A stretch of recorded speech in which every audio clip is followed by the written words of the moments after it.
Well, I know I told you guys I would be gone for a little bit as we were at my wife's grandfather's funeral. However, we actually wrapped up with things a lot quicker than anticipated, and I'm already back home.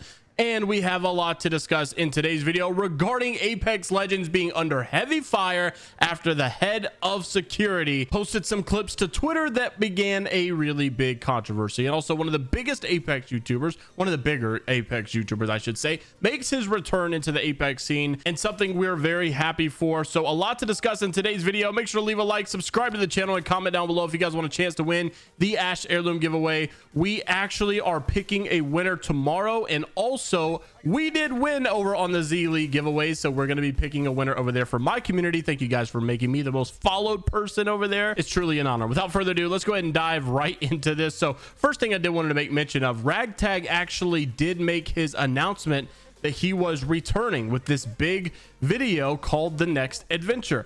Now, a lot of people were pretty happy about this, and even the thumbnail kind of suggests Ragtag returns. Now, it seems like it's going to be a little bit different as it's titled The New Adventure or The Next Adventure. So I would kind of imagine, especially if you watch the trailer of this comeback, which is supposed to be Friday, April the 14th, seems like it's going to be maybe a little bit more of a variety of content. I saw some Overwatch, World of Warcraft, I saw Apex Legends. So maybe a little bit of a different schedule than what we're normally used to seeing with Ragtag. Nonetheless, it's good to see that he is coming back, and I'm very excited for this as well. I know a lot of Apex fans seem to like resonate with like nostalgia a lot, so like it's good to see some of the people that they were watching back when the game first came out make their returns again as well. But that may be like the only good thing that you're seeing in today's video, because this one is a little crazy and very controversial. It's a deep dive. I really want to see what you guys have to say about this, because my goodness, it was insane what has been happening over the last couple of weeks. So let's start off with some basic context. Connor Ford, also known as Hideouts, released this Twitter clip basically showing his personal life and the great time that he was having. And you can see, he says, "I don't know what's funnier, the amount of hate comments that I got for this, or the fact that you think I care what hateful things that you have to say. Feel free to use this post as an outlet so that I can block more of you. Thank you to the people in the community who continue to show your kindness," though. And also obviously shows this clip of him, seems like he's playing like as a DJ, playing with a lot of music, having himself a good time in his personal life. And the post that he had made right before that was basically Friday nights after work are fun. So that was the original clip he had posted. A lot of hate came after that, and then obviously he made the retweet, or basically like the follow-up, showing and basically saying, for all the people out there hating, you're just kind of making it easier for me at this point.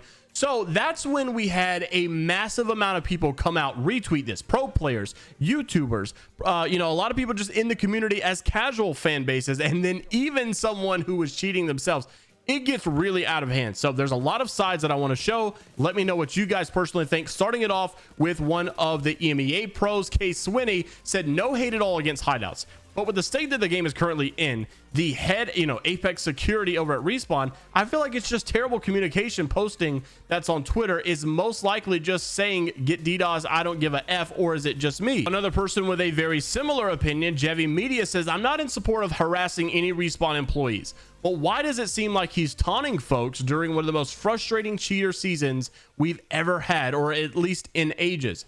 I don't even see the usual suspects supporting him under this tweet like they usually do." So it's kind of weird. Hideouts has always had this like stigma around his name, right? When people talk about Hideouts, you either think, he's the banhammer for Apex, and he gets a lot of hate, and I don't understand why he gets the hate. He doesn't deserve this hate. And then you have another side, right? They're like, this guy should have never made himself a big influencer. He shouldn't have been known on Twitter like this. He shouldn't be even called the banhammer. People shouldn't know who bans people in Apex and all of that kind of stuff. There's like all of these different sides, right? Some people support him, some people are against him, doing this kind of stuff. And then Jevy's basically saying that the people that are normally in the comment section, like, how could you personally do this? How could you attack someone like this specifically? How could you say that about an individual? He's saying even those people are not here to support or back him up like they used to. However, someone did come to defense very shortly, and this was Alberlelli, saying, "Let's not hate on Hideouts.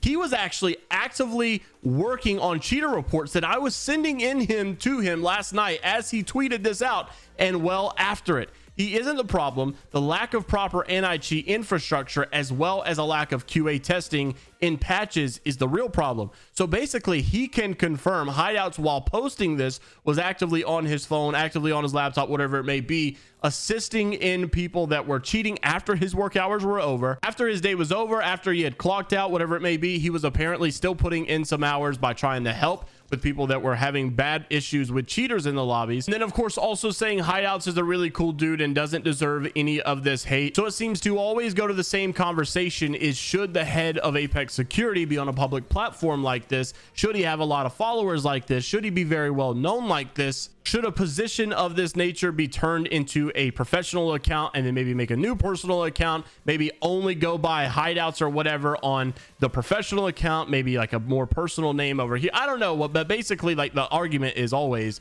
you know, we shouldn't know who the person is that's making the bans. And while I think there's some very good truth into that, it's also very hard to police what someone's allowed to do in their personal time, and especially after someone has, quote, clocked out for the day, or, you know, basically done with work for the day, or after work was over. So let's wrap it all into one. Let's try to consider all things and what's the most appropriate response possible. Well, we know that people obviously are free to do whatever they want to in their personal lives. There should be nothing wrong with someone posting about something that they enjoy in their personal life on their personal account after work is done. However, could we argue that the post was possibly really bad timing? Yes, we possibly could argue that. And we also could argue that it is kind of distasteful, but was it purposely distasteful? I don't know. I don't think so. And I just feel like it will always come down to the old conversation of, you know, should someone be publicly making themselves the ban hammer for Apex? Should someone of that position have that much popularity, that many eyes on their name? Unfortunately, that's one of those things that is done in hindsight. You really can't take it back at this point. What's done is done. And I think that fundamental has basically set us up for a lot of issues to some degree. And in this situation, I think both sides have fair points. I think both sides could be possibly right here, but I think it just always goes back to that fundamental argument. One thing that most certainly did not look good, though, is when a cheater actually decided to take and download the music from this post that Connor Ford Hideouts had made, and then put it on his cheating montage of him aimbotting, wall hacking in Apex Legends. It obviously was not very good. It was a horrible look. It was a very big slap in the face. And we know that, like, at this point, these cheaters are so confident in their workarounds from this. They're not worried about getting banned. They're not worried about showing gamer tags. They know they can just make a new account, or maybe go buy a new account, whatever it is, because there's a lot of bot accounts out there that are already leveled up to level 20 so that they can get instantly into ranked games. And they can just go wreak havoc on every single lobby that they want to. The truth of the matter is, every aspect of life, we have things we disagree with a lot of people that we know, love, and maybe even respect, obviously. So I don't personally think that Hideouts deserves hate for this specific action, even though it was really bad timing, and even though it could have been a little bit of a slap in the face for a lot of these pros, especially after they've been, like, taunted and they've been targeted in a lot of these ranked lobbies. But there's really, in my opinion, there's really not much that Hideouts himself can do as an individual. I think it goes higher up. I think it's really a lot of, like, Respawn, EA kind of thing, and not just one guy specifically. I mean, we do know, according to Alberlelli, that while he was making these tweets, while he was posting these things that came off as distasteful to a lot of people, or maybe a slap in the face to a lot of people, he was apparently still working, even though he had quoted himself to be off work. Alberlelli had vouched for him, saying that while he was making all of these tweets, he was still helping me in DMs, you know, banning cheaters that were in my games, or looking into reports that I was sending him. And the problem was not Hideout specifically. It was the lack of proper anti-cheat infrastructure, as well as a lack of QA testing and patches. Because if you read through all the quote tweets, you'll see that unfortunately it doesn't matter what anybody thinks. A really big portion of the community were aggravated by this, and even Vane from Glytch Energy saying that, is it not just me, but this seems completely out of touch with the state of the game. You know, I feel like every other game is cheaters, not to mention day one of ranked, a cheater 3-stack got first, second, and third. DDoSing and teaming is rampant as well. What are your thoughts? Vane goes on like a huge thread about this as well. So the fact of the matter is, like, it seems like this is more so a really bad lack of awareness. Like, if it's really this bad in ranked, where cheaters are this really, like, just insane, it's kind of one of those moments where you really should just lay low for a bit. For instance, if Respawn had this crazy skin that they were excited to sell, but then all of a sudden there was a really bad store bug, it would be super distasteful for them to come out and try to promote that skin at all, because there's a very obvious issue we need to handle first,